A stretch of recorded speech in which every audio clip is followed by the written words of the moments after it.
আসসালামু আলাইকুম। আজকে স্পেশাল আলুর চপ তৈরি করব। তো স্পেশাল আলু চপ তৈরি করার জন্য এই যে আলু সেদ্ধ করে নিছি। এখন আলুগুলো সুন্দর করে চটকিয়ে নিতে হবে। আর এখানে হচ্ছে এই যে দেখতে পাচ্ছেন এই যে মাংসটা আমি একদম ঝুরো ঝুরো করে নিয়েছি। মাংসটা আমি সেদ্ধ করে নিয়েছি। এটার ভিতরে মাংসের যেরকম মশলা আছে আদা রসুন গরম মশলা জিরে গুঁড়ো সব কিছু দিয়ে এই মাংসটাকে আমি সেদ্ধ করছি। এমনি তেলে ভাজা হয় না আর কি। তো যাই হোক, আগে আমি এই আলুটাকে সুন্দর করে চটকিয়ে নেব। কুচানো পেঁয়াজ গরম তেলের ভিতর দিয়ে দিলাম, সাথে কাঁচামরিচ।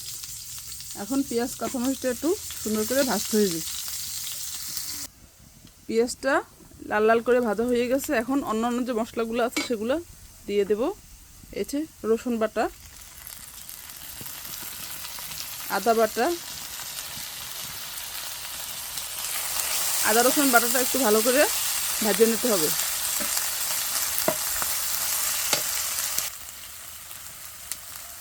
পরিমাণ মতো লবণ,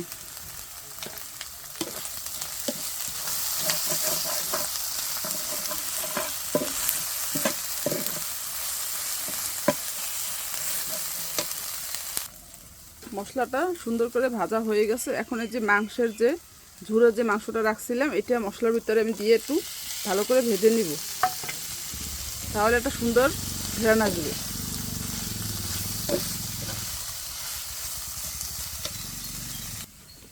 মশলাটা ভাজা হয়ে গেছে। এখন লাস্টে হচ্ছে একটু জিরার গুঁড়া দিয়ে নামাই ফেলবো। জিরার গুঁড়াটা একটু দেরিতে দিলে মানে ঘ্রাণটা খুব সুন্দর থাকে আর কি। তো এখন আমি এটাকে নামিয়ে আলুর সাথে মিক্স করে নিব। আলুটা সুন্দর করে চটকানো হয়ে গেছে।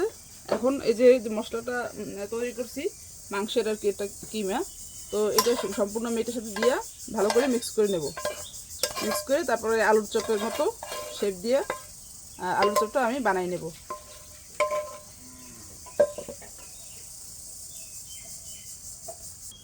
নর্মালি যে আমরা আলুর চপটা বানাই তো ওইরকমভাবেই আজকে আমি এই চপটা বানাবো, এরকম গোল গোল করে। আপনারা চাইলে যে কোনোভাবেই তৈরি করতে পারেন। তো এইভাবে করে আমি সবগুলো আলুর চপ বানিয়ে নেব। আলুর চপটা কোট করার জন্য এখানে নিচে আমি ময়দা বা আটা যেটা নেন, আর একটু মরিচের গুঁড়া আর একটু লবণ। এখন এটাকে আমি একটু পাতলা করে গোলাই নেব।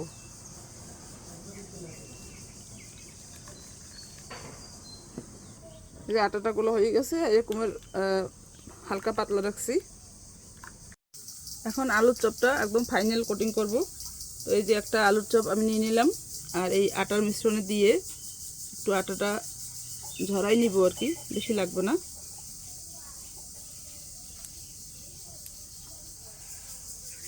অন্য হাত দিয়ে একটু ভালো করে চাপতে দিয়ে এভাবে বানিয়ে নিতে হবে সুন্দর করে।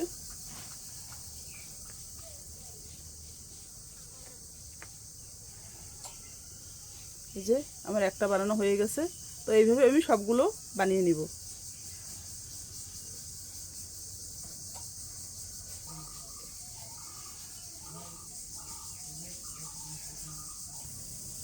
এই যে আমার সবগুলো আলুর চপ বানানো হয়ে গেছে। এখন আমি এগুলো ভাজবো।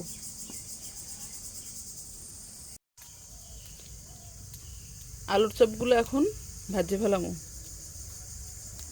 একটা ফ্রাই প্যানে তেল দিছি, তেলটা গরম হয়ে গেছে। এখন চপগুলো আমি দিয়ে দেবো। এক সাইড হয়ে গেছে, এখন আর এক সাইড উল্টে দেব।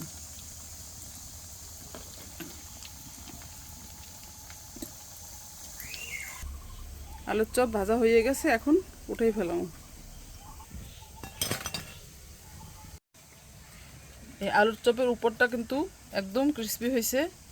আর এখন যেহেতু আমি যখন আলুর চপটা ভাজতেছি তখন মানে ইফতারের সময়টা হয় নাই, তো আপনাদের খেয়ে দেখাতে পারতেছি না।